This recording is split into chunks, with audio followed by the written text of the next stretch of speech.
जय श्री कृष्ण। ओम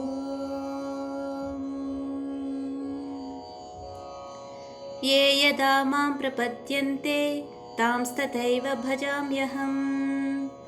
मम वर्त्मानुवर्तन्ते मनुष्याः पार्थ सर्वशः। काङ्क्षन्तः कर्मणां सिद्धिं यजन्त इह देवताः। क्षिप्रं हि मानुषे लोके सिद्धिर्भवति कर्मजा।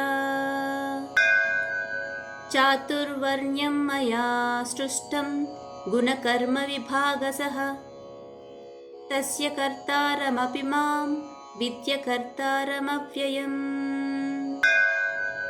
न मां कर्माणि लिम्पन्ति न मे कर्मफले स्पृहा। इति मां योऽभिजानाति कर्मभिर्न स बध्यते। एवं ज्ञात्वा कृतं कर्म पूर्वैरपि मुमुक्षुभिः कुरु कर्मैव तस्मात् त्वं पूर्वैः पूर्वतरं कृतम्। किं कर्म किमकर्मेति कवयोऽप्यत्र मोहिताः। तत्ते कर्म प्रवक्ष्यामि यज्ञात्वा मोक्ष्यसे शुभात्।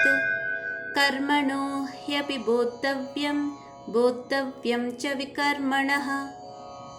अकर्मणश्च बोद्धव्यं गहना कर्मणो गतिः। कर्मण्यकर्म यः पश्येत् अकर्मणि च कर्म यः। स बुद्धिमान् मनुष्येषु स युक्तः कृत्स्नकर्मकृत्। यस्य सर्वे समारम्भाः कामसङ्कल्पवर्जिताः ज्ञानाग्निदग्धकर्माणां तमाहुः पण्डितं बुधाः।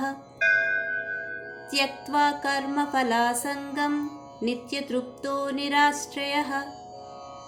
कर्मण्यभिप्रवृत्तोऽपि नैव किञ्चित् करोति सः।